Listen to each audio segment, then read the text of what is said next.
Hello, you are here again with another episode of CRM Success Secrets. Today, we're talking about the power of centralizing all of your client information.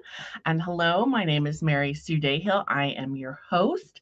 And with us today is Sierra Rossing. She is a passionate and results oriented growth marketer, currently leading demand gen and content at Line Leader, a unifying platform for early education and childcare.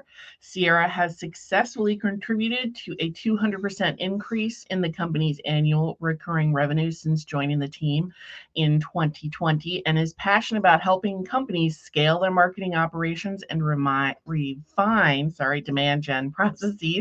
So Sierra knows a little bit about using a CRM to grow a business, and that's why she's here today talking to us. So thank you for joining, Sierra. Yeah, absolutely. Thank you for having me. You're welcome. Oh, of course, my dogs decide to bark right now. Stars of the So show right there. yeah, I didn't tell my husband I was going to be recording something. So of course. So tell me what you were doing before you were kind of using a CRM. I know you're a salesperson, so it may just be that you've always done it. Yeah, definitely have not always used a CRM. There were many days of messy Excel spreadsheets and trying to hack all these different tools to get off of Excel spreadsheets and just, exchanging emails back and forth with coworkers, trying to figure out like, did you follow up with this person? No, did you follow up with this person? Okay, we haven't talked to them in 6 months. So, manually sending emails. Before having a CRM, and I should say before having a CRM that everyone was bought into, because there were definitely days of a previous company having a CRM, and it's like some of us decided to use it, some of us didn't use it. Um, there was a lot of tasks that were either getting forgotten about or they were just being duplicated. And so a lot of wasted time and just kind of felt like I was spinning my wheels sometimes to figure out what exactly was going on in the company and really get like my hands around our marketing communications and our follow up and how we were nurturing leads. So That makes sense. And I mean, a lot of sales companies, a lot of business owners use Excel for their lead gen. What changed when you started using a CRM? Like, why was it so much better? yeah, I mean, aside from the ability to automate tasks and be able to just kind of, they say like set it and forget it. Mhm. I think that's a common term, and I definitely have been there and have used that myself. But I think the power of having a CRM really came when I set it. I let it run for a little bit. I went back. I saw what was working, what wasn't. Reset it, optimized it, changed it a little bit. Um, so being able to actually standardize a process, give it some time to work out the kinks, go back in and say, okay, I ran 8 emails over the past 2 months. This one, 60 people opened it and no one clicked. Let's Right. dig into like what exactly is going on there. What's the issue?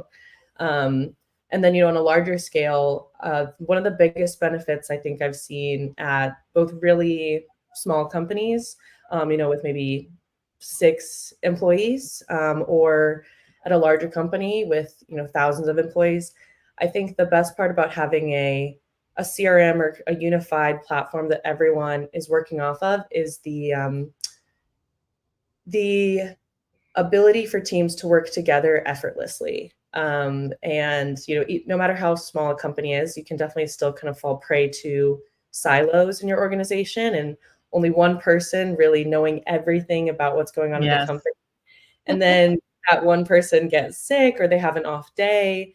And then everyone else is kind of left to just scramble and figure out how to keep running the business and how to move forward. So I think that's probably the biggest advantage I've seen. But I will say testing and being able to really track all the things you're spending your time on is a huge benefit. Yes. Well, one of the things I've kind of shifted the whole set it and forget it model is I've been using this phrase like you want to automate it, but you don't want to put your sales, especially on autopilot, where you're Yeah. just not checking in and looking and being involved in the process, which is exactly what you're saying.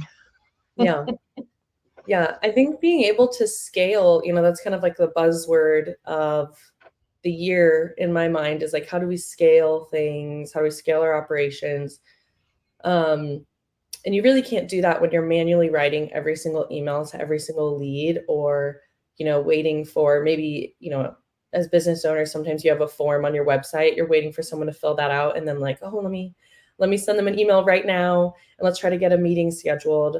Or let me give them a call, and then they don't answer, and you have to call them the next day and email them the next day. um, those manual tasks take up so much time, and it really keeps you from doing what you do best. If Hmm. you're a business owner who cares about, um, you know, um, tutoring, or a business owner who cares about consulting businesses on, HR policies, then the last thing you want to do is be spending all your time on marketing and lead follow up. You really should be refining what you're best at and letting tools kind of handle it for you. Um, and I think the power nowadays, in how advanced, I mean, with AI, of course, Oh it's kind of yeah. like, again, a really hot topic, a little scary sometimes, but AI, the integrations that are offered between CRM software and AI tools nowadays, you can also still deliver a really personalized experience, that you couldn't before when you were automating every single communication. It felt maybe kind of robotic, and maybe Yeah. even turned the leads off from working with you. So I think that's a huge, huge development for us. One question for you, since you're focused on your client is someone that is running like a daycare Mhm. or an education after school education program, is that right? That's right. We do everything from, kind of the mom and pop, single center childcare provider to, some of our largest clients. They do after school coding classes for children. They have Mhm. upwards of 500 locations. So So, yeah, I mean, just that example is a huge range. So I'm assuming that in your CRM, you're capturing some of that information, like yeah, how many yeah, students do they have, that kind of thing.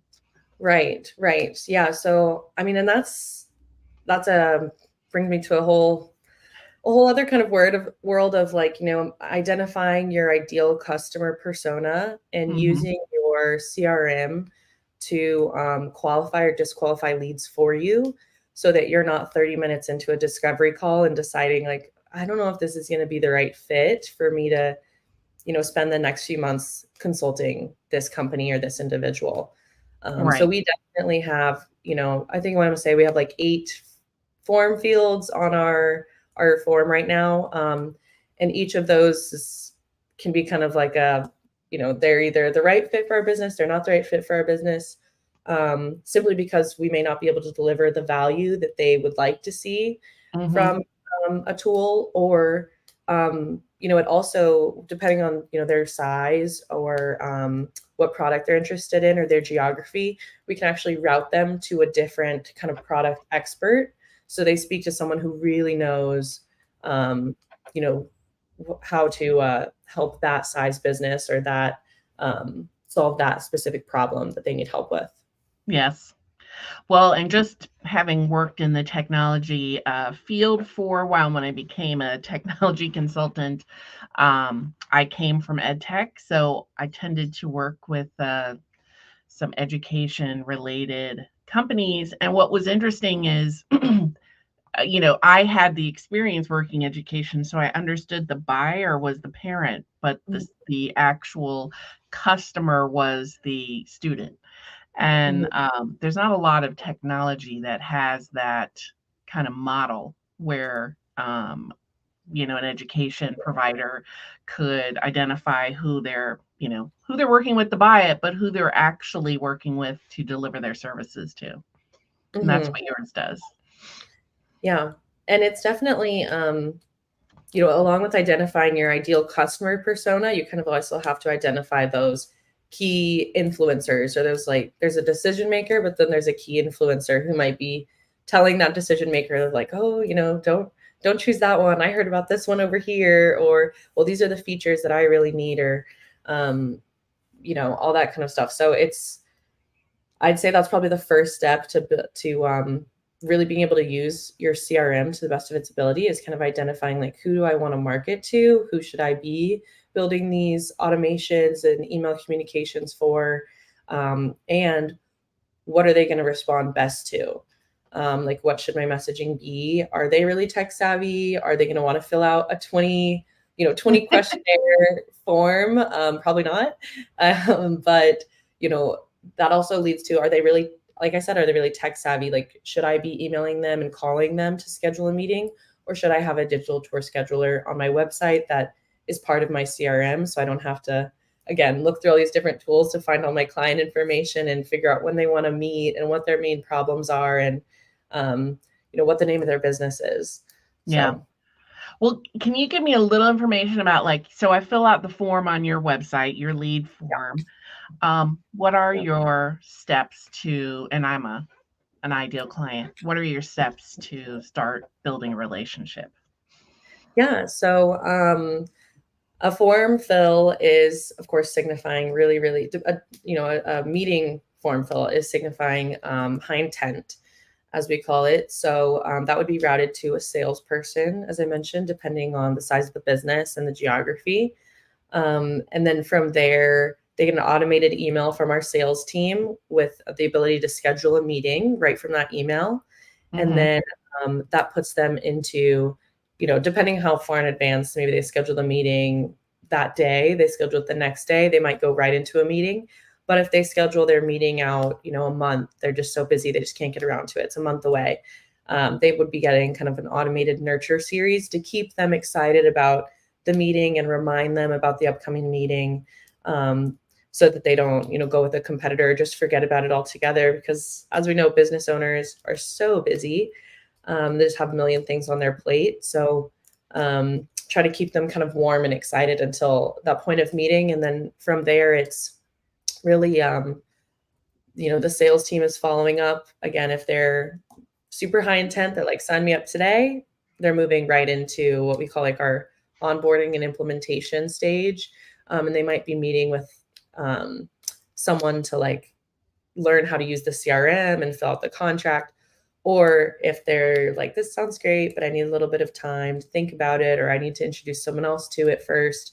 There's some more personalized outreach that the sales team is doing. We keep um, things like videos and other content. A lot of people come away from a meeting saying like, my teachers, they're going to be really the end user of this, like Right. engagement platform. They're going to be the ones communicating with parents. So I need them to know how to use it before I decide to buy it, which we Mm-hmm. love. I think getting staff buy-in is huge before you implement any new tool, because I mean, if you buy it but your staff doesn't use it, what's the point? So Mm-hmm. the sales team has access to videos, one-page documents, little articles, all that within our CRM. So they don't have to go again to a SharePoint or to Google Drive and try to dig all that stuff up. They can just link to it in any of their emails that they're sending to those leads. And then they can share it with their team. We can actually track if they've opened it. We can track how long they may have viewed it for. Um, and then there may be like internal links within that document that we're tracking. So if they go to another page, we can see that activity. So if we don't hear from them after a week or two, we can reach out and say, I saw you read the guide that I sent you, and you went and visited this page. Do you have any more questions about whatever that page was about? So they can do, again, that really personalized outreach, but at scale. So Right. automations we can build as well, of like, if X person clicked on this in X email, they receive, Y follow-up Yeah. email. Well, I Um, love the idea of having kind of a nurture sequence leading up to an appointment.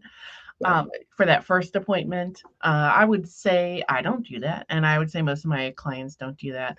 And usually, people are delaying their conversation, so that's so smart. yeah. Well, I think especially now, that's definitely a big trend I've seen across the board, really across all industries, I think, is There's, a little bit of economic uncertainty right now, definitely some volatility in the market. And so people aren't necessarily ready to make a buying decision today. You kind of have to work a little bit harder to convince them um, to make that investment. So being able to get their buy-in before you even have a meeting with them is huge. And it gives them already, instead of your discovery call or your first meeting with them, being like, well, this is what I do, this is very Right. base level, for these services, they can come into that meeting being like, oh, you sent me an email. And so I already know that you offer XYZ, and I'm really interested in X. So let's talk more Mhm. about that specifically, and let's dig into that a little bit deeper. So, That's so smart. Um, so you one of your big benefits at your current company, Line Leader, was that you've helped them really increase their annual revenue. What was the biggest secret there? Was it implementing these systems for Line Leader?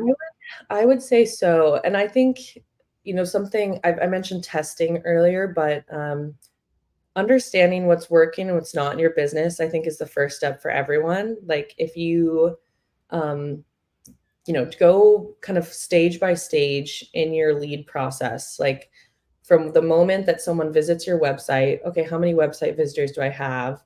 And how many of those are actually converting into like a meeting request? How many of those are clicking and submitting a form? If it's lower than 1%, you probably need to do a little bit of work there. If Mhm. it's really high, maybe, they are filling out the meeting request, but then they're not actually, they filled it out, but then you send that follow-up email and they're not engaging. So there's maybe a disconnect there that needs to be fixed. Or they've engaged, they've actually met with you, and then they drop off. Or they've gotten through all of that and then they just don't sign the contract. Being able to kind of identify where in the stage like your leads are falling out of the pipeline is really critical, so you can focus in on that and figure out the small activities you could add or optimize to ensure that you have like a smooth flowing process and are getting as many people as possible all the way through the funnel. Yes, I love that. So data analysis and taking the time to Yeah. really look at each of those stages. Yes. Yeah. And I'd say the biggest ones, from the beginning, like again, Mhm. measuring your website traffic with like Google Analytics, which is free.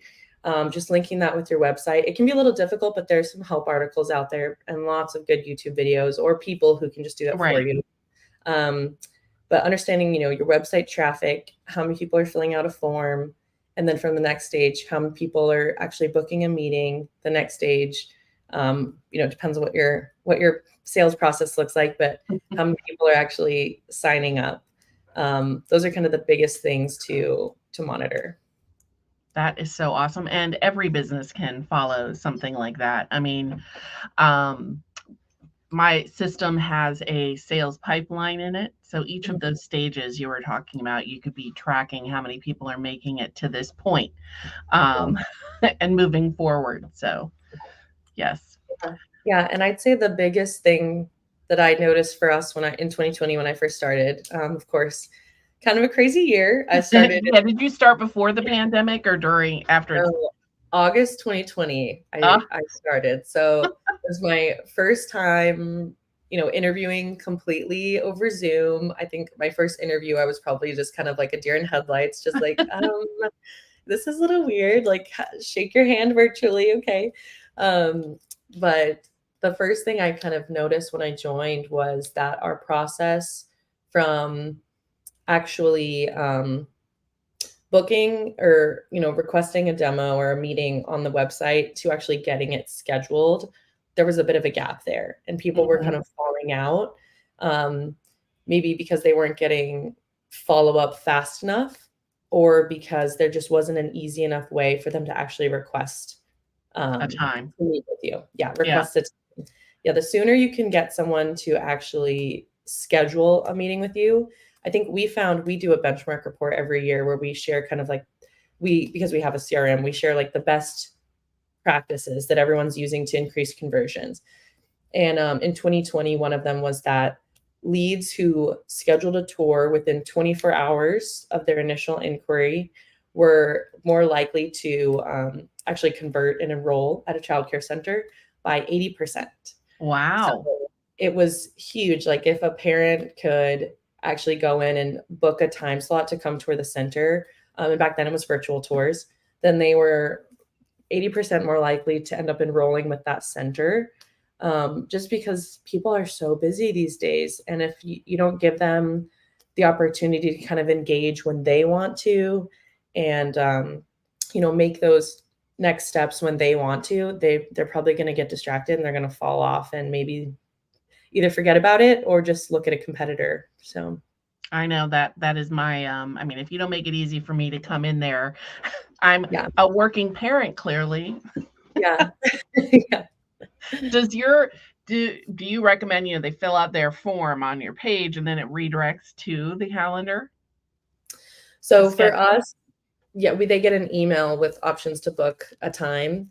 I do recommend, depending on your business model, um, and again, it depends. If you have a very, very defined ideal persona and you really want to safeguard your calendar, then Mhm. maybe do a follow-up email once you've kind of gone through that automated process of like, oh, they filled out, they said they have this many employees, or they said that they have this CRM or this process already in place. So I'm willing to book a meeting with them. They get that automated email with times to book an appointment. But if you're just looking to get clients, and if you're looking to kind of spread that word of mouth and just practice and see what works and what doesn't, I would definitely recommend just having a ability for people to book time with you on your website. Um, I think that's pretty much the fastest way to start filling up your calendar and meet new people and have those conversations. Right. Awesome. Well, any other tidbits of my one question was Line Leader has a CRM and marketing features as well as helping to manage the childcare facility. It does. It does. So yes, we for about 12 years we had the first ever CRM for childcare. And then last year, we actually acquired another company who added the management system and parent engagement tool, and we created the unified platform. And again, that's in the hopes that business owners and teams don't have to switch between multiple platforms Mhm. to get all their information from, these are my leads, and then, oh, these are the people who have actually enrolled or converted and I'm engaging with them on a daily basis, sending them different communications, managing payments, all that good stuff. So just trying to give our clients the opportunity to consolidate all their tools, consolidate their bills, their invoices, and just use that one login instead of having to hop around between all these different tabs to manage their business. Yes, my system does the same thing. It's an Yeah. all-in-one.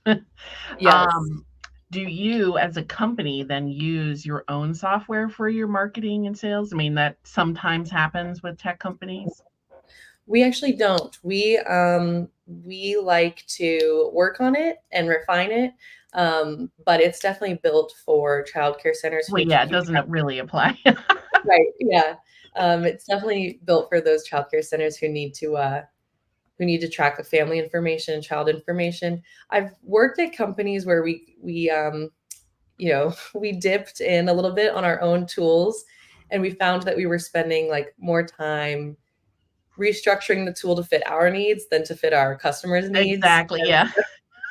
Yeah, so we do outsource, but we do use a more agnostic CRM Mhm. solution that is kind of an all-in-one and has all the features for our marketing team, our sales team, our customer success team, our implementation team. They all are able to work off the same platform, and that's huge. Yeah. I mean, again, I said earlier, if one person in your business is using your CRM, but there's three other people who aren't, it just makes for really messy processes. And again, it's not scalable. If those people end up leaving, or those people get sick, or they go on a long extended vacation, it's just impossible to really keep track of what Excel documents they might be using, and is the information about the client accurate in the Excel document, or is it accurate in the CRM? um, it's just such a headache. Yes, exactly. Yeah. Well, thank you, Sierra, for sharing how you, stay current with your content, your client information, and your team so that you can deliver great services. Thank you. Thanks for having me. You're welcome. Well, join us next week for another episode of CRM Success Secrets. My goal with these podcasts is to help you see how other people use a CRM in their business. So, in hopes that it empowers you to take some of these actions and strategies in your business. So thank you again. Thank you.